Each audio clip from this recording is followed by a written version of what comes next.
Hello friend, आज मैं एक नया स्टडी लेके आया हूँ। जो स्टडी का जो टॉपिक है मेरा वो 35-21 का बोर्ड है। 35-21 में हम आज पढ़ने वाले हैं विन सर्किट। जैसे हमने पढ़ा था विन सर्किट, उसी तरीके से आज भी हम विन सर्किट देखेंगे 35-21 का। नेक्स्ट पिछले वीडियो में हमने देखा था 35-21 का नहीं, हमने देखा था इलाइट बुक का, इलाइट बुक 8470P का विन सर्किट देखा था, जो हमने 2 पार्ट में बताया था। ठीक है, अब हम इसी तरह 35-21 में देखेंगे ये कैसे है। तो 35-21 का स्कीमेटिक मैंने ओपन कर रखा है। तो आप ये 35-21 मेरे पास क्या हो गया, मैं इसको एक बार हटा देता हूँ, कंट्रोल शिफ्ट स्केप। ये Foxit Reader not respond hang हो गया मेरा। कोई नहीं, मैं दोबारा से 35-21 का एक स्कीमेटिक ओपन कर लेता हूँ। 35-1 ये 35-21 का स्कीमेटिक है मेरे पास। ठीक है, तो जो 35-21 का बोर्ड होता है वो आप सबने देखा होगा, तो उसी का ये डायग्राम है। तो मेरे को विन सर्किट स्टडी करना है, तो विन स्टडी करने के लिए मेरे को विन टॉपिक वाले पेज पे जाना पड़ेगा। तो जो है कॉम्पेल ने इस स्कीमेटिक को डिज़ाइन किया है, तो कॉम्पेल मेरे को बताएगा कि जो विन सर्किट है कितने नंबर पेज पे है। तो इसमें तो ऐसा कुछ है नहीं, कॉम्पेल नहीं बता रहा है। तो हमें क्या करना है, नीचे से स्टार्टिंग करनी है। मैं 45 प्रेस करता हूँ, 45 पेज नंबर पे जाता हूँ। तो मुझे पता है कि ये 35-21 में 45 नंबर पेज पे 19 वोल्ट की स्टार्टिंग होती है। तो मैंने देख सकते हैं 45 नंबर पे आ गया और मेरे को ये डीसी जैक नज़र आ रहा है। ठीक है, तो ये मेरा डीसी जैक है जहाँ पे आप चार्जर लगाते हो। तो टोटल 5 पिन है, जिसके अंदर 2 पिन पॉजिटिव, 2 पिन नेगेटिव और 1 पिन PSID होता है। जो डेल का लैपटॉप होता है उसमें PSID का इंफॉर्मेशन होता है, पावर सप्लाई आइडेंटिफिकेशन। ठीक है, तो इसके लिए मैं जो आप देख सकते हैं, मैं आपको मॉसफेट के पास ले चलता हूँ, जहाँ से हमारी 19 वोल्ट की स्टार्टिंग होती है डीसी जैक से। ये हमारा एक डीसी जैक होता है। ठीक है, और डीसी जैक से हमारा पॉजिटिव से कनेक्टेड होते हैं 2 मॉसफेट, एक ये वाला और एक ये वाला। तो ये दोनों काम कैसे करते हैं, मेरे कहने का मतलब है कि ये मॉसफेट ऑन कैसे होते हैं, वोल्टेज, गेट का वोल्टेज कहाँ से आता है और कैसे आता है। ठीक है, तो मैं यही आपको बताने वाला हूँ, क्योंकि आप देख सकते हैं ये है पिक्चर। टोटल जो विन सर्किट कंप्लीट होता है हमारा, वो कुल ये सेक्शन होता है हमारा। अगर आपने इस पूरे सेक्शन को समझ लिया, जिसमें मैंने ये लाइन बनाई है, अगर ये आपने समझ लिया, तो आपने कम से कम 100 ऐसे लैपटॉप हैं, 100 से भी ज़्यादा लैपटॉप है जिसमें इस तरह का सर्किट यूज़ किया गया है। तो आप कभी भी बोर्ड रिपेयर करोगे तो आप इस सर्किट को ईजी तरीके से समझ सकते हो, अगर आपने इस वीडियो में समझ लिया। ठीक है, मैं आसानी से कोशिश करूँगा समझाने की।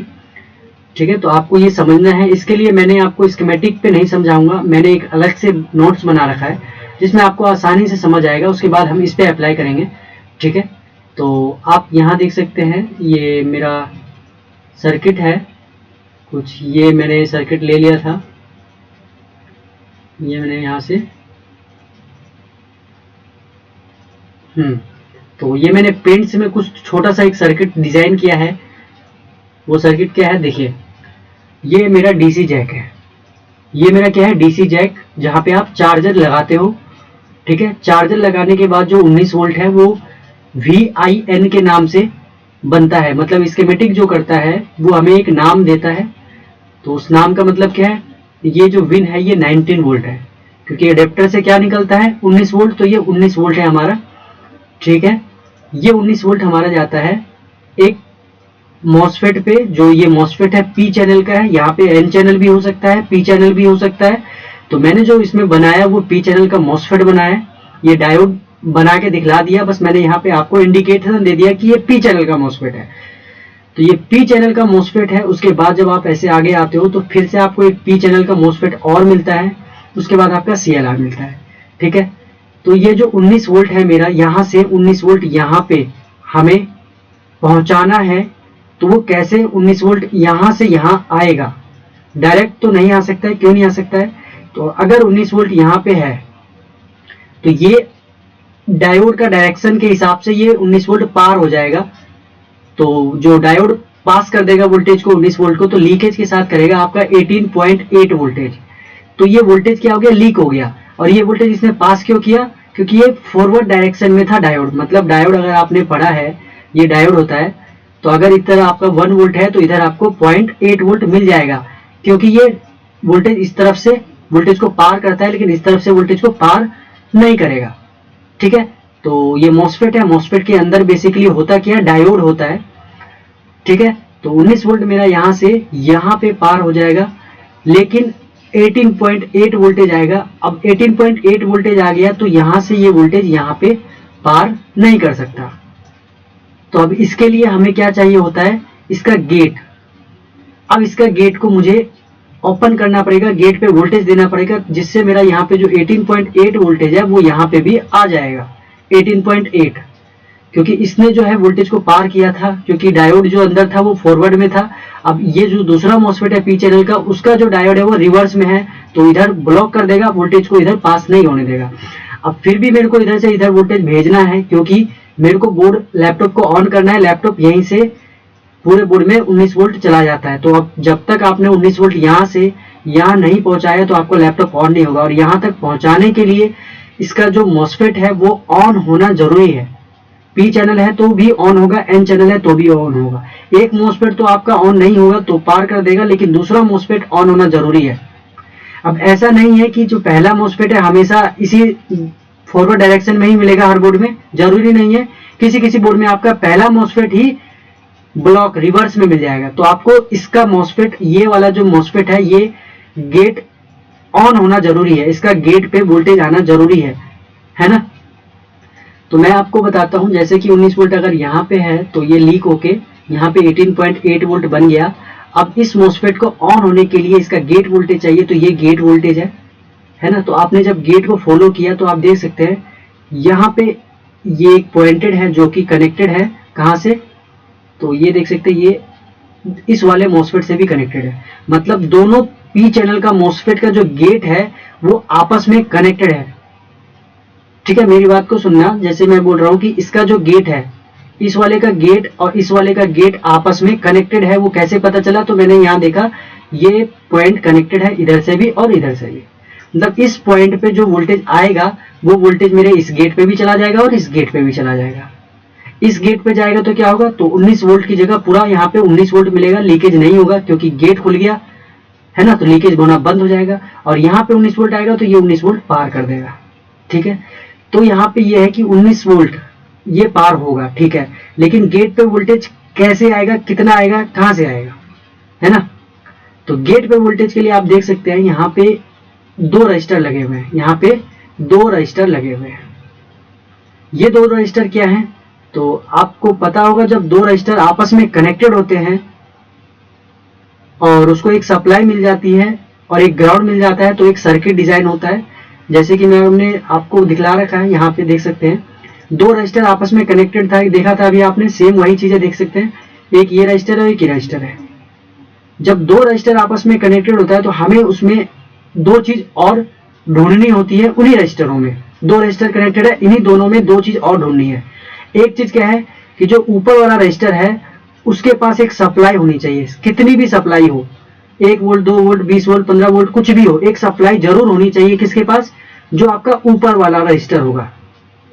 और एक नीचे वाला जो रजिस्टर होगा उसके नीचे 2 रजिस्टर आपस में कनेक्टेड हो गए, वो तो ये वाला हिस्सा कनेक्टेड है और ऊपर वाला ये हिस्सा सप्लाई के लिए हो गया, और नीचे वाले का नीचे वाला हिस्सा ग्राउंड होना चाहिए। तो जब ये सारी चीजें 2 रजिस्टर में मिल जाती हैं तो उसको कहते हैं हम वोल्टेज डिवाइडर। क्या कहते हैं? Voltage divider. ठीक है, वोल्टेज डिवाइडर।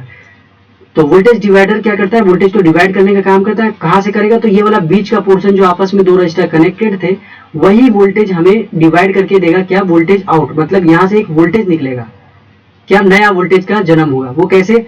तो जैसे ये R1 है R2 है, तो रजिस्टर को आपको पता होगा, रजिस्टर जो है एक वैल्यू में आती है, ओम में आती है, किलो में आती है, मेगा में आती है। तो इन दोनों का रजिस्टर का वैल्यू होगा, उसको आप कैलकुलेट करोगे। कैलकुलेट करने के बाद जो वोल्टेज आपको निकलेगा वो आपका होगा वोल्टेज आउट। ठीक है। तो सप्लाई इसमें होनी चाहिए आपको कोई, क्योंकि बिना सप्लाई के आप कैलकुलेशन नहीं कर सकते हो, मल्टीप्लिकेशन नहीं कर सकते हो, मैथ नहीं सोल्व कर सकते हो। तो सप्लाई होनी चाहिए और आपको नीचे ग्राउंड होना चाहिए और ये दोनों रजिस्टर आपस में कनेक्ट होने चाहिए, ठीक है। तो यहाँ पे भी कुछ ऐसा ही है। यहाँ पे आप देख सकते हैं ये जो मेरा एक रजिस्टर है ऊपर वाला और ये नीचे वाला, जो कि आपस में कनेक्टेड तो है, और ऊपर वाले के पास मेरे पास सप्लाई भी है, मतलब एक सप्लाई है। सप्लाई कितनी है? 18.8। वो कैसे है तो मैंने अभी बता दिया था। 19 वोल्ट यहाँ से यहाँ पे फॉरवर्ड डायरेक्शन में आ गया। लेकिन मैं अगर देखूं तो नीचे वाले का R2 का ग्राउंड यहाँ पे नहीं है। R2 का ग्राउंड नहीं है। ये किससे कनेक्टेड है? एक मॉसफेट से, जो कि डुअल 6 लेग का मॉसफेट है। आपने देखा होगा 6 लेग के मॉसफेट आते हैं जिसके अंदर 2 मॉसफेट होते हैं, 3 पिन के 2 मॉसफेट होते हैं। 6 पिन का ही होता है। आप बोर्ड में देखोगे तो सेम इसी पिन का मिलेगा, 6 पिन का ये। लेकिन ये जो 6 पिन के मॉसफेट होते हैं इसमें एक मॉसफेट नहीं होता, 2 मॉसफेट होते हैं। 6 पिन में एक मॉसफेट वाला भी आता है, 2 मॉसफेट वाला भी आता है। सिंगल मॉसफेट का भी 6 पिन आता है और डुअल मॉसफेट का भी 6 लेग का मॉसफेट आता है। तो यहाँ पे जो है वो डुअल 6 लेग का मॉसफेट लगा हुआ है, ठीक है। तो ये क्या काम करेगा तो देख सकते हैं। तो मॉसफेट का जो बेसिकली काम होता है, क्या होता है कि जैसे ही गेट पे वोल्टेज आएगा, अगर एन चैनल है तो हाई वोल्टेज, अगर पी चैनल है तो लो वोल्टेज। तो जैसे ही गेट पे वोल्टेज आएगा, सोर्स और ड्रेन आपस में कनेक्टेड हो जाएंगे। क्या होगा? सोर्स और ड्रेन आपस में कनेक्टेड हो जाएंगे, या ड्रेन और सोर्स आपस में कनेक्टेड हो जाएंगे। इसके लिए मैंने एक पिक्चर रख रखा है, आप देख सकते हैं। आप मेरे पास एक पिक्चर है ये। तो ये क्या है मेरा, देख सकते हैं सोर्स, और ये है मेरा ड्रेन। तो जब गेट पे कोई वोल्टेज नहीं होता है, अगर एन चैनल है तो वोल्टेज नहीं है, और पी चैनल है तो वोल्टेज ज्यादा है, ठीक है। मतलब पी चैनल को काम करने के लिए मेरे को लो वोल्टेज की रिक्वायरमेंट है, और एन चैनल को काम करने के लिए हाई वोल्टेज की रिक्वायरमेंट है। तो यहाँ पे ऐसा कुछ नहीं है, मतलब पी की जगह हाई है और एन की जगह लो है तो काम नहीं करेगा, क्योंकि पी को काम करने के लिए लो चाहिए, एन को काम करने के लिए हाई चाहिए। अगर उल्टा है तो काम नहीं करेगा। अगर पी को लो मिल गया तो क्या होता है, तो जैसे कि इसने प्रेस किया और ये लो हो गया। अगर ये पाथ लो हो गया, अगर ये लो हो गया तो क्या होगा, ये ड्रेन वाली जो पटरी है वो इस पे चली जाएगी। अब ये जैसे कनेक्टेड हो गया, क्या हो गया, इधर का जो ये खड़ा है वो इस तरफ आ सकता है, और इधर का जो ये है वो इस तरफ आ सकता है। सेम वही चीज होता है मॉसफेट में, कि जैसे ही गेट ओपन होता है, अकॉर्डिंग टू चैनल, इधर का वोल्टेज इधर चला जाएगा, इधर का वोल्टेज इधर चला जाएगा। तो मॉसफेट में होता है क्या, एक ही तरफ वोल्टेज होगा। जैसे ही मॉसफेट ऑन होगा ये वोल्टेज उस तरफ चला जाएगा। अगर इस तरफ वोल्टेज है तो मॉसफेट ऑन होते ही वो इस तरफ चला जाएगा, है ना। तो काम ये होता है कि मॉसफेट में जब ऑन होता है तो सिर्फ सोर्स और ड्रेन ही आपस में कम्युनिकेशन करते हैं। गेट का सोर्स से कोई लेना देना नहीं है, गेट का ड्रेन से कोई लेना देना नहीं है। गेट सिर्फ और सिर्फ उन दोनों को आपस में कनेक्ट करने का काम करती है। सोर्स को और ड्रेन को और सोर्स को कनेक्ट करने का काम कौन करती है? गेट, ठीक है। अब वो अलग अलग बात होती है कि आपका गेट कैसे ऑन होता है। मतलब जैसे मैंने आपको बोला कि अगर पी चैनल का मॉसफेट है तो गेट पे लो वोल्टेज होगा तो आपका सोर्स ड्रेन पे जाएगा, ड्रेन सोर्स पे आएगा। अगर एन चैनल का मॉसफेट है तो हाई वोल्टेज चाहिए तो ड्रेन सोर्स पे जाएगा, सोर्स ड्रेन पे आएगा, ठीक है। तो ये पिक्चर में आपको अच्छी तरह समझ में आ रहा होगा, ठीक है। तो सेम वही चीज है यहाँ पे देख सकते हैं। ये जो 6 पिन का मॉसफेट है मेरा, ये वाला, इसका गेट 2 नंबर होता है और 5 नंबर होता है। 2 गेट है तो मतलब 2 मॉसफेट है। तो एक गेट ये वाला है और दूसरा गेट ये वाला है। तो आप देख सकते हैं दोनों का गेट आपस में कनेक्टेड है, दोनों का गेट आपस में कनेक्टेड है। तो ये जो मॉसफेट है मैंने लिखा नहीं, ये जो मॉसफेट है मेरा एन चैनल का है। एन चैनल का ये मेरा मॉसफेट है, ठीक है, एन चैनल का। तो एन चैनल का मॉसफेट है तो इसको काम कैसे, ये जो मॉसफेट है काम कैसे करेगा। तो मेरे को यहाँ पे जो फुलफिल हो रहा था, एक चीज मिसिंग था, वो था मेरा ग्राउंड। क्योंकि जो दोनों रजिस्टर है वो आपस में कनेक्टेड है और ऊपर वाले रजिस्टर के पास सप्लाई भी है, लेकिन नीचे वाले रजिस्टर पे ग्राउंड नहीं था। तो इसको ग्राउंड की जरूरत है। तो ग्राउंड आएगा कहाँ से, तो आप देख सकते हैं ये जो कनेक्टेड है मेरा इस मॉसफेट के ड्रेन से कनेक्टेड है, ठीक है, ये इस मॉसफेट के ड्रेन से कनेक्टेड है। ग्राउंड कैसे आएगा, तो ये सोर्स देख सकते हैं ग्राउंड है, तो जब ये मोसफेट ऑन हो जाएगा, मतलब इसका एक पोर्शन, ये वाला पोर्शन ऑन हो जाएगा, मतलब गेट पे वोल्टेज आ जाएगा, एन चैनल है तो गेट पे वोल्टेज आ जाएगा, तो ये जो सोर्स है ड्रेन के ऊपर चला जाएगा, क्योंकि सोर्स ऊपर जाएगा ड्रेन नीचे आएगा, तो बात क्या बनेगी, ग्राउंड ही तो जाएगा ऊपर, ड्रेन सोर्स पे गिरे या सोर्स ड्रेन पे गिरे तो वोल्टेज ही तो जाएगा, सॉरी ग्राउंड, तो ग्राउंड जाएगा ड्रेन पे, तो ड्रेन पे क्या कनेक्टेड है मेरा, ये रजिस्टर जो कि 150 किलो ओम का रजिस्टर है, तो इसको क्या है, ग्राउंड मिल जाएगा। इस रजिस्टर को ग्राउंड कैसे मिल रहा है, इस सोर्स से, जैसे कि ये गेट है मेरा, इस गेट पे हाई वोल्टेज आ गया, ये ग्राउंड ऊपर चला जाएगा, और ग्राउंड अगर ऊपर गया तो इस रजिस्टर को ग्राउंड मिल जाएगा। ग्राउंड कैसे मिलेगा, क्योंकि ये ड्रेन से कनेक्टेड है ना, अगर ड्रेन पे ग्राउंड आ गया तो इस रजिस्टर पे भी ग्राउंड आ ही जाएगा, और अगर इस रजिस्टर पे ग्राउंड आ ही गया तो यहाँ पे आपका एक सर्किट डिजाइन होगा जिसे आप कह सकते हो वोल्टेज डिवाइडर, है ना। अब यही वोल्टेज डिवाइडर को जब आप कैलकुलेट करोगे 19 वोल्ट से, तो आपको यहाँ पे क्या मिलेगा, 8.1 वोल्ट समथिंग मिलेगा, आपको इतना ही आप कैलकुलेट कर लेना, हो सकता है थोड़ा सा ऊपर नीचे मिलेगा। तो अगर 8.1 मिलेगा तो ये गेट पे जाएगा 1.8 वोल्ट, और इसके गेट पे भी 1.8 वोल्ट जाएगा, तो ये जो 19 वोल्ट है वो इधर से इधर स्विच हो जाएगा। अब यहाँ पे 8.1 क्यों चाहिए, अब मैंने तो बोला लो वोल्टेज, तो ये लो वोल्टेज ही है, किससे, जितना वोल्टेज आपको एक जगह से दूसरे जगह शिफ्ट कराना है, आपको 19 वोल्ट इस जगह से इस तरफ शिफ्ट कराना है, तो गेट पे वोल्टेज 19 वोल्ट से लो होना चाहिए, 19 वोल्ट से कम होना चाहिए, तो ये 19 वोल्ट से बहुत कम है, इसीलिए ये मॉसफेट काम कर जाएगा। अगर यही एन चैनल का मॉसफेट होता तो यहाँ पे 19 वोल्ट होता, तो मेरे को यहाँ पे हाई वोल्टेज देना पड़ता समथिंग 22 से लेके 25 वोल्ट तक, क्योंकि जो मेरे को एक वोल्टेज को दूसरी जगह पार करना है वो 19 है। अगर एन चैनल का मॉसफेट यूज कर रहा हूं तो मेरे को उसके गेट पे हाई वोल्टेज देना है, तो हाई वोल्टेज मतलब ज्यादा, किससे ज्यादा देना है, जिस वोल्टेज को आपको एक जगह से दूसरी जगह शिफ्ट करना है, तो मेरे को 19 वोल्ट एक से दूसरी जगह शिफ्ट करना है, उसके वजह से एन चैनल के गेट पे 22 से 25 वोल्ट मेरे को देना पड़ेगा, ठीक है। लेकिन जो मेरा ये वाला लैपटॉप है, ये वाला जो स्कीमेटिक मैं पढ़ रहा हूँ वो पी चैनल का है, इसी वजह से मेरे को लो वोल्टेज की रिक्वायरमेंट है, जिसे 8.1 वोल्टेज चाहिए। अब वो कैसे बन गया, वो इस मॉसफेट डुअल 6 लैक का मॉसफेट ऑन हो जाएगा तो बनेगा। अब यहाँ पे बात आती है कि ये ऑन कैसे होगा, मतलब यहाँ पे जो 3 वोल्ट है वो कहाँ से आएगा, वोल्टेज 3 वोल्ट तो कहीं से आएगा ना, वो कहाँ से आएगा, कौन देगा इसके गेट पे वोल्टेज, क्योंकि जैसे अगर इसके गेट पे वोल्टेज आ गया तो 2 नंबर के गेट पे भी वोल्टेज आ जाएगा, क्योंकि दोनों आपस में कनेक्टेड है, ठीक है। तो अभी आप देखोगे कि इसके गेट पे वोल्टेज कैसे कहाँ से आएगा, तो यहाँ पे देखने से देखिए ये जो गेट है इसका और ये वाला का गेट जो है आपस में कनेक्टेड है, इसी पॉइंट से एक कनेक्टेड है मेरा ये, जो कि इधर से एरो मार्क बता रहा है कि आएगा, कहाँ से आएगा, तो यहाँ पे लिखा है AC इन, यहां से आपका 3 वोल्ट आएगा, ठीक है। ये 3 वोल्ट यहां से आएगा, इस 200 किलो ओम के रजिस्टर को पार करते हुए ये 3 वोल्ट थोड़ा सा ड्रॉप होते हुए यहाँ पे आएगा और इसके गेट पे चला जाएगा, जिससे ही इसके गेट पे 2.9 वोल्ट आ जाएगा, क्योंकि थोड़ा सा रजिस्टर ये वोल्टेज लीक कर देगा, तो जो 2.9 वोल्टेज जाएगा ये ऑन हो जाएगा, मतलब ये ग्राउंड ऊपर चला जाएगा और ये 4 नंबर का ग्राउंड भी इसके ड्रेन पे चला जाएगा। दोनों मॉसफेट ऑन हो गए, क्योंकि दोनों के गेट पे आ गया वोल्टेज।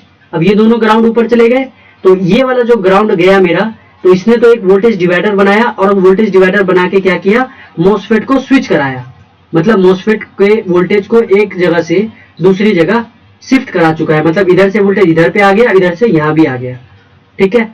यहाँ पे एक चीज और है कि फिर ये वाला काम कैसे करेगा, मतलब ये ग्राउंड ऊपर गया तो क्या करने के लिए गया, तो यहाँ देखो जैसे ये गया तो ये ऐसे करके हमारा आता है और ये इस तरफ जा रहा है, क्या जा रहा है, ग्राउंड।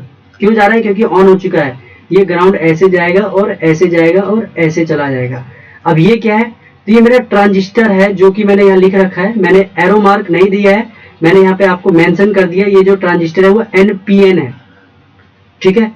तो ये ट्रांजिस्टर NPN है, इसके गेट पे क्या चला गया, ग्राउंड चला गया इसके गेट पे, इसके गेट पे ग्राउंड चला गया, जो ये ग्राउंड ऊपर गया था ना, वो चला गया ना इसके गेट पे ग्राउंड। तो जैसे ग्राउंड गया, ये वाला मॉसफेट मेरा हो गया बंद, ये मॉसफेट मेरा हो गया बंद, ऑफ हो गया मॉसफेट। जैसे ही ये मॉसफेट ऑफ हो गया तो क्या होगा, एन चैनल है, NPN है ना, तो शिफ्ट नहीं होगा ना, एमीटर टू कलेक्टर, सेम वही चीज होता है आपका। ट्रांजिस्टर में होता क्या है, मोसफेट की तरह ही होता है, ये भी मोसफेट की तरह ही होता है। इसको आप मान लो एमीटर और इसको मान लो कलेक्टर, और ये हो गया आपका बेस।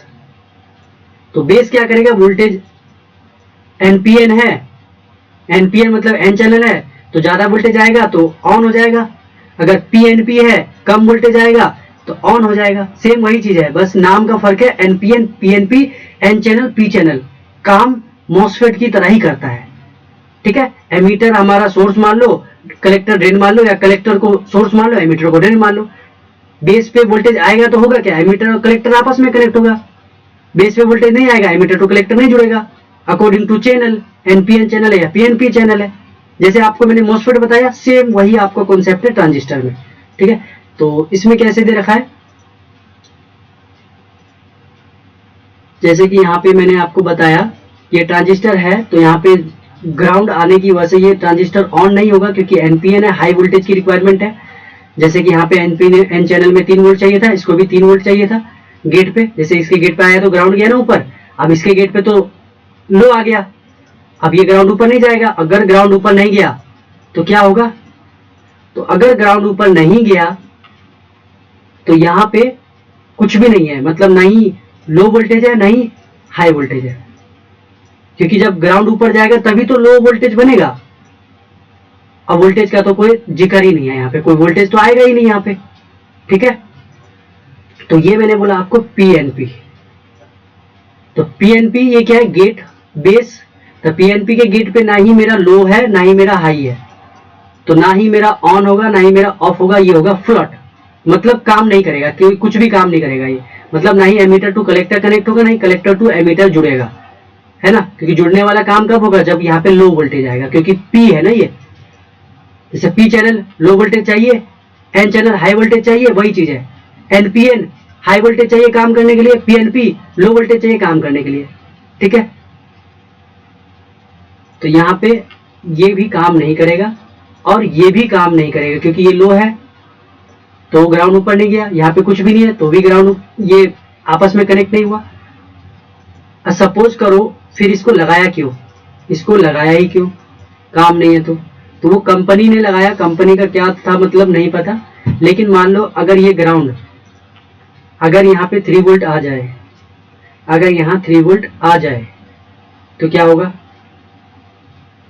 अगर यहाँ 3 वोल्ट आ गया आपका तो ये ग्राउंड ऊपर चला जाएगा, क्योंकि एन चैनल है। अगर ग्राउंड ऊपर गया तो ये पी चैनल है, लो की जरूरत है, ये एमीटर नीचे आ जाएगा। अगर एमीटर नीचे आएगा तो क्या होगा, तो आप देख सकते हैं इधर जो है मेरा ये कनेक्टेड है 19 वोल्ट की लाइन से, है ना। तो ये 19 वोल्ट सीधा धड़ाम से इधर गिर जाएगा, और अगर इधर गिर गया तो कहाँ पे जाएगा, ये इस तरफ और इस तरफ, मतलब गेट पे क्या चला जाएगा 19 वोल्ट। और अगर गेट पे 19 वोल्ट जाएगा फिर मेरा ये मॉसफेट काम नहीं करेगा, क्योंकि पी चैनल को क्या चाहिए, लो वोल्टेज चाहिए। इन मतलब एक वोल्टेज को दूसरी वोल्टेज तक पहुंचा, एक जगह से दूसरी जगह पहुंचाने के लिए लो वोल्टेज चाहिए, और आपने 19 वोल्ट को ही एक जगह से दूसरी जगह भेजना चाहते हो और गेट पे भी 19 ही दे दिया तो वो मॉसफेट काम नहीं करेगा पी चैनल में। ठीक है, तो यहाँ पे इसका कोई रोल नहीं है। ठीक है, तो इसको बंद रखना है और इस ट्रांजिस्टर को बंद रखना है। मतलब अगर प्रैक्टिकल आप प्रिपेयर कर रहे हो 3521 का बोर्ड, तो आपको एक 2 ट्रांजिस्टर मिलते हैं ये, और आपको ये 2 रजिस्टर भी मिलता है, और आपको ये 6 लिख के मॉसफेट मिलते हैं। लेकिन जैसे मैंने आपको दिखलाया ना, बोर्ड में मिलेंगे ऐसे, स्कीमेटिक में आपको ऐसे नहीं मिलेगा 6 लिख का। स्कीमेटिक में कैसे मिलेगा, तो ये आपको जो स्कीमेटिक में मिलेगा वो कुछ इस तरह से मिलेगा। मतलब देखो क्या है, PQ 114 और ये भी हमारा PQ 114 ही है, PQ 114B। बस फर्क क्या है, ये A है ये B है, मतलब है एक ही नंबर का। जैसे PQ 114 है ना, ये है एक ही नंबर का, लेकिन स्कीमेटिक ने इसको 2 भागों में डिजाइन कर दिया है। एक PQ 114A, एक PQ 114B। 3 पिने इसकी इसके साथ है, 3 पिने इसकी इसके साथ है। स्कीमेटिक में आपको ऐसे दिखाएगा। ठीक है, तो अब हम एक बार स्कीमेटिक में इसको देख लेते हैं फटाफट। तो जैसे कि ये मेरे पास एक स्कीमेटिक है, ठीक है, 3521 का ही है, ये देख सकते हैं 3521। ठीक है, तो 3521 का स्कीमेटिक है ये। तो यहाँ पे क्या है, मेरा डीसी जैक है, 1 पिन, 2 पिन, 3 पिन। ये मेरा क्या है, ग्राउंड है जो कि डीसी जैक है। ये मेरा एक आईडी है, पीएस आईडी है, पीएस आईडी। और ये मेरा पॉजिटिव है जो कनेक्टेड है मेरे एक मॉसफेट से, पहले वाला मॉसफेट है, ठीक है। तो आप डायोड का डायरेक्शन देख सकते हैं, जो डायोड का डायरेक्शन है वो कुछ इस तरह है, ठीक है। तो ये 19 वोल्ट मेरा इधर शिफ्ट हो जाएगा 18 वोल्ट में, ठीक है। मैंने 1 वोल्ट लीक कर दिया, 18.8 आएगा। अगर जैसे ये लीक करेगा तो ये पूरे जगह मेरा 19 वोल्ट आ जाएगा, ठीक है। ये जैसे ही पूरी जगह 19 वोल्ट आएगा मेरा,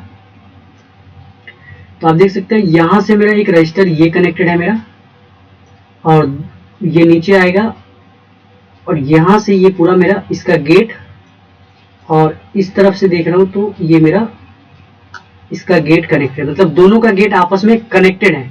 और ये ऊपर जा रहा है कैपेसिटर से भी कनेक्टेड है, और इस तरफ मेरा इस कैपेसिटर से कनेक्टेड है। तो ये वोल्टेज यहीं पे होल्ड हो जाएगा, क्योंकि कैपेसिटर तो एक जगह से दूसरी जगह वोल्टेज को पार नहीं करता, तो ये वोल्टेज रुक जाएगा।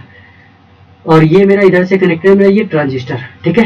टोटल इतनी जगह मेरा कनेक्टेड है गेट, मतलब मेरा जो गेट है इस कैपेसिटर के इस तरफ से भी बीप करेगा, इससे भी बीप करेगा, इस रजिस्टर से भी बीप करेगा, इसके एमीटर कलेक्टर से भी करेगा बीप, ठीक है।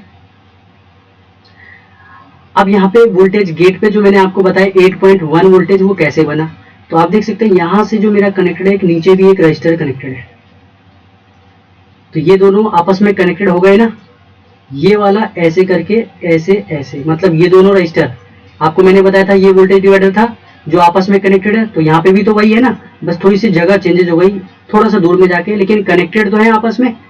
और क्या बताया था, R1 जो ऊपर वाली होगी उसके पास एक सप्लाई होनी चाहिए, तो ये ऊपर का हिस्सा है, इसके पास क्या सप्लाई है, 18 वोल्ट है ना, जो कि इधर से शिफ्ट हुआ था, ठीक है।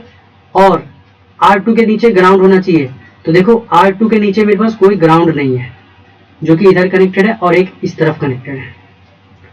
तो यहाँ पे आप देख सकते हैं ये @ है, इसका मतलब है कंपोनेंट नहीं लगा, तो इधर तो लगा नहीं है कुछ, तो इधर की बात नहीं करेंगे हम, ठीक है। तो यहाँ पे ये लगा हुआ है, तो ये देख सकते हैं नीचे मॉसफेट है, ये ग्राउंड ऊपर जाएगा तो इस रजिस्टर को ग्राउंड मिल जाएगा, है ना, ये इसको मिल जाएगा। तो ये जाएगा कब, तो यहाँ पे आप देख सकते हैं ये जो मॉसफेट है मेरा, जैसे मैंने अभी आपको बताया था कि जो मॉसफेट होता है, देख सकते हैं यहाँ पे दिख रहा होगा आपको, ये PQ114B लिखा हुआ है, मतलब PQ114B, PQ114A का भाई होगा इसके पास एक EC का। तो यहाँ पे देख सकते हैं एक मॉसफेट ये रहा।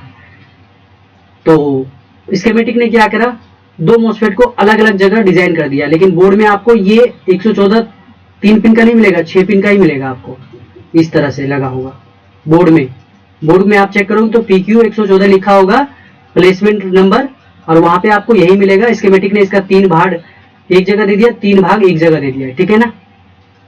तो आपको इस तरह से घबराना नहीं है, ये आपको स्कीमेटिक थोड़ा सा घुमा देता है।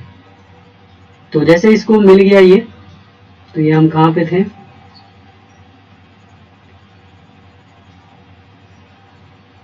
हाँ यहाँ पे थे। तो जैसे ये मॉसफेट ऑन होगा तो ये ग्राउंड ऊपर चला जाएगा। अब ये मॉसफेट ऑन कब होगा, तो ये एन चैनल है, देख सकते हैं एरो मार्क, देख सकते हैं जो एरो मार्क है मेरा नीचे की तरफ है, तो ये एन चैनल का है ना, ये मेरा एन चैनल का है। तो एन चैनल को काम करने के लिए हाई वोल्टेज की रिक्वायरमेंट है। हाई वोल्टेज कितना, मेरे को ग्राउंड को एक जगह से दूसरी जगह भेजना है ना, तो 3 वोल्ट दूंगा तो मेरा काम हो जाएगा। तो इसलिए मैं ये वाला गेट मेरा जो है पिन नंबर 5 मेरा कनेक्टेड है इस ज्वाइंटिंग से, और ये ज्वाइंटिंग मेरा इससे इधर से दूसरे के गेट पे भी जा रहा है। जैसे मैंने अभी आपको दिखलाया था दोनों का गेट कॉमन था, इसका भी सेम वही है कि गेट कॉमन है, मतलब वोल्टेज गेट पे जाता है ना, आता तो नहीं है गेट से वोल्टेज, बस वो जाता है क्या करने के लिए, ड्रेन को सोर्स से जोड़ने के लिए, सोर्स को ड्रेन से जोड़ने के लिए। तो ये जाएगा, तो वोल्टेज कहां से आएगा, तो अभी आपको थोड़ा सा और इसको नीचे करना है। जैसे अगर आप नीचे करते हो तो यहाँ पे आपको दिख रहा है कि ये जो ज्वाइंटिंग पॉइंट है इसके नीचे भी एक ज्वाइंटिंग है, और ये ज्वाइंटिंग के साथ एक नीचे ट्रांजिस्टर कनेक्ट है, और इस तरफ मेरा एक रजिस्टर कनेक्टेड है जो कि AC इन के नाम से आ रहा है। जो आप देख सकते हैं ये यहाँ पे लिखा हुआ है चार्जिंग IC से निकलता हुआ AC इन, यहाँ पे वोल्टेज 3 वोल्ट बनेगा। यही AC इन घूम के मेरा इधर आ जाएगा इस PR139 के ऊपर, PR139 के ऊपर आ जाएगा। PR139 के ऊपर जैसे ही आता है ये 3 वोल्ट, वो इस रजिस्टर से होते हुए इस तरफ आ जाएगा और जैसे इधर आएगा इस ज्वाइंटिंग पॉइंट से ये ऊपर भी जाएगा और इसके इस तरफ भी चला जाएगा और यहाँ से इधर भी चला जाएगा। तो इधर जाएगा तो इस वाले मॉसफेट को ऑन करेगा, इधर जाके इस वाले मॉसफेट को ऑन करेगा, है ना। तो इस मॉसफेट को ऑन करने से, इस मॉसफेट को ऑन करने से क्या हो रहा है, इधर गया तो ग्राउंड ऊपर गया, ठीक, और इधर गया तो ये वाला ग्राउंड ऊपर गया, यही होगा ना। इधर से इधर क्या गया, 3 वोल्ट, तो ये वाला मॉसफेट ऑन हो जाएगा, ग्राउंड ऊपर चला जाएगा। ऑन क्या होगा, एन चैनल का मॉसफेट है ना, ये देख सकते हैं एरो मार्क नीचे की तरफ है तो एन चैनल होता है। तो एन चैनल का मॉसफेट है, ग्राउंड ऊपर चला जाएगा और इसका भी ग्राउंड ऊपर चला जाएगा, ठीक है। तो इसका जो ग्राउंड ऊपर गया, यहाँ पे देख सकते हैं इसका ग्राउंड जैसे ऊपर गया तो यहाँ पे समझ में आता है कि एक वोल्टेज डिवाइडर बन गया। यहाँ पे ये वोल्टेज डिवाइडर बन गया, वोल्टेज डिवाइडर बन गया। आप इसको कैलकुलेट करोगे तो यहाँ पे वही 8.1 वोल्टेज बनेगा। अब यही 8.1 आपके इसके गेट पे चला गया और इधर से आपका इसके गेट पे चला गया। तो अब जो 19 वोल्ट था इधर और इधर 18 वोल्ट था, अब ये पूरा 19 वोल्ट हो गया क्योंकि अब गेट ऑन हो गया ना, तो अब लीकेज नहीं होगा। अब गेट ऑन हो गया तो इधर से इधर 19 वोल्ट चला जाएगा, ठीक है। फिर यहाँ पे ये वाला मॉसफेट भी तो ऑन हुआ था, ये मॉसफेट गेट पे ग्राउंड ऊपर गया तो क्या हुआ, ये ट्रांजिस्टर मेरा एन चैनल है, NPN है, बाहर की तरफ है ना एरो मार्क, जो बाहर की तरफ होता है ना ये ट्राइंगल देख सकते हैं, बाहर की तरफ वो होता है एन चैनल, और अगर अंदर की तरफ है तो वो पी चैनल। जैसे ये देख सकते हैं ये अंदर की तरफ है, ये अंदर की तरफ है ना। इसमें देख सकते हैं ये एरो मार्क अंदर की तरफ पी चैनल, बाहर की तरफ एन चैनल, ठीक है। तो यहाँ पे ग्राउंड ऊपर गया, ग्राउंड ऊपर जाने की वजह से ये मॉसफेट बंद हो गया क्योंकि एन है और एन को काम करने के लिए वोल्टेज चाहिए। अब ये काम नहीं करेगा। अब ऊपर क्या गया, कुछ भी नहीं गया, ना ही ग्राउंड गया ऊपर, ना ही ऊपर कोई वोल्टेज है, तो ये वाला भी काम नहीं करेगा क्योंकि पी चैनल को काम करने के लिए ग्राउंड चाहिए, लो चाहिए। इसके पास तो लो गया नहीं, लो क्यों नहीं गया, क्योंकि ग्राउंड ऊपर गया नहीं और ग्राउंड ऊपर ना जाने के कारण इस पे गेट पे वोल्टेज आया ही नहीं, है ना। तो ये वाला भी मॉसफेट काम का नहीं है, ये वाला भी मॉसफेट काम का नहीं है और आपका यहाँ पे ये वोल्टेज डिवाइडर बन जाएगा। तो ये मॉसफेट लगाया क्यों था आपको बता दिया। देखिए ये वाला पी चैनल का मॉसफेट कनेक्टेड किससे है, 19 वोल्ट की लाइन से। अगर मान लो ये ग्राउंड ऊपर चला गया, मान लो ये ग्राउंड ऊपर चला गया, मतलब यहाँ पे 3 वोल्ट आ गया, 3 वोल्ट नहीं आया, ज्यादा वोल्ट आ गया। ज्यादा कैसे आया, तो ये देख सकते हैं इसका गेट नीचे भी कनेक्टेड है और ऊपर भी कनेक्टेड है, तो यहाँ पे तो 19 वोल्ट बन रहा था ना। अब यही वोल्ट यहाँ से इसके गेट पे चला जाएगा। इसके गेट पे अगर गया तो ये ग्राउंड ऑन हो जाएगा। अब ये ऑन होते ही ये पीएनपी है, पीएनपी को काम करने के लिए लो चाहिए, लो तो मिल गया ग्राउंड ऊपर जाने की वजह से। अब ये भी अपना काम स्टार्ट कर देगा, एमीटर टू कलेक्टर। अगर इसने काम स्टार्ट किया तो ये 19 वोल्ट जो है हमारा वो यहाँ आ जाएगा और यहाँ आने की वजह से ये पूरा मॉसफेट बंद हो जाएगा क्योंकि इसके गेट पे 19 वोल्ट आ जाएगा। अभी तो 8.1 आ रहा था, अब 19 वोल्ट कैसे आ जाएगा। तो वोल्टेज अगर जो बड़ा होता है वो वोल्टेज ट्रेवल करता है, छोटे वोल्टेज को कह देता है तू साइड हो जा, है ना। तो ऐसा नहीं होना चाहिए, ये वाला मॉसफेट ऑन नहीं होना चाहिए और ना ही ये वाला मॉसफेट ऑन होना चाहिए। दोनों में अलग अलग फर्क है। ये ऑन कब होगा, जब वोल्टेज आएगा, और ये ऑन कब होगा, जब लो आएगा। तो अगर आप बोर्ड रिपेयर कर रहे हो 3521 का तो आपको विशेष ध्यान रखना है PQ 100 क्या है, ये 103 है 108 है, तो जैसे बढ़ा कर लेते इसको, PQ 103 और PQ 104 ट्रांजिस्टर होंगे। ये दोनों के बेस पे, मतलब पिन नंबर 2 पे, दोनों के पिन नंबर 2 पे कोई वोल्टेज नहीं होना चाहिए, नो एनी वोल्टेज, 0 वोल्टेज होना चाहिए, ठीक है। 0 वोल्टेज होगा तो दोनों बंद होगा आपका, ठीक है ना। तो बेसिकली इस पे 0 वोल्ट नहीं होगा क्योंकि ये डिजिटल ट्रांजिस्टर है, तो मैं अभी नहीं बताऊंगा आपको, ये कंफ्यूज हो जाओगे। तो बेसिकली आपको ऑन नहीं होगा, मतलब ये एमीटर टू कलेक्टर आपस में कनेक्ट नहीं होने चाहिए, ठीक है ना। तो ये हमारा था ये विन सर्किट। तो आपको इसको समझना है, अगर नहीं समझे तो आप दोबारा वीडियो देख लो। ये मेरा एक पोर्शन होता है ये वाला, जिसको आपको समझना है। बहुत सारे बोर्ड में इसी तरह का सर्किट है कि इसका क्या काम है, इसका क्या काम है। काम तो बेसिकली कुछ नहीं है यहाँ पे, बस ये MOSFET का काम है, इस MOSFET का काम है, क्योंकि अगर ये MOSFET ऑन नहीं हुए तो ये अपना काम स्टार्ट कर देंगे, काम कर देंगे ना स्टार्ट, क्योंकि अगर ये ऑन नहीं हुआ तो ग्राउंड ऊपर नहीं जाएगा, अगर ग्राउंड ऊपर नहीं गया तो ये आके इधर चला जाएगा और ये ऊपर चला जाएगा और ये नीचे चला जाएगा, है ना। तो इसलिए इसका ऑन होना जरूरी है। अगर ये ऑन नहीं हुआ तो ग्राउंड ऊपर नहीं जाएगा, अब ये वोल्टेज डिवाइडर नहीं बनेगा। अगर वोल्टेज डिवाइडर नहीं बनेगा तो क्या होगा, यहां से 19 वोल्ट नीचे उतरेगा और इसके गेट पे चला जाएगा, और इसके गेट पे चला जाएगा, और 19 वोल्ट आपके यहां से नीचे भी उतर जाएगा। ठीक है, तो ये हमारा 35-21 था। अगर आपको समझ में नहीं आया है तो आप मुझे कमेंट कर सकते हैं। तो छोटा सा सर्किट है, आप एक बार वीडियो देखो, 2 बार देखो, आपका डाउट क्लियर हो जाएगा। फिर भी डाउट क्लियर नहीं होता है तो आप मुझे कमेंट कर सकते हैं कि हाँ सर इसमें दिक्कत है, मैं आपको समझा सकता हूँ, समझा दूंगा। ठीक है ना। तो ये मेरी छोटी वीडियो थी, छोटी तो नहीं, शायद काफी वीडियो लंबी हो गई होगी, 36 आधे घंटे की वीडियो हो गई। ठीक है, तो आज के लिए फिर इतना ही रखते हैं, फिर हम मिलेंगे नेक्स्ट वीडियो में, हो सके तो इसी को लेके मिलेंगे, इससे आगे विन सर्किट का। ठीक है ना। अगर आपको ये स्टडी सिर्फ स्टडी पर्पज से आपको नहीं सोचना है ये कि हाँ स्टडी कर रहे हैं, ये आपका प्रैक्टिकल होता है। ऐसा नहीं है कि ये ट्रांजिस्टर मैं बोल रहा हूँ कि बंद रहना चाहिए और ऑन होगा तो आपका चलेगा, नहीं चलेगा।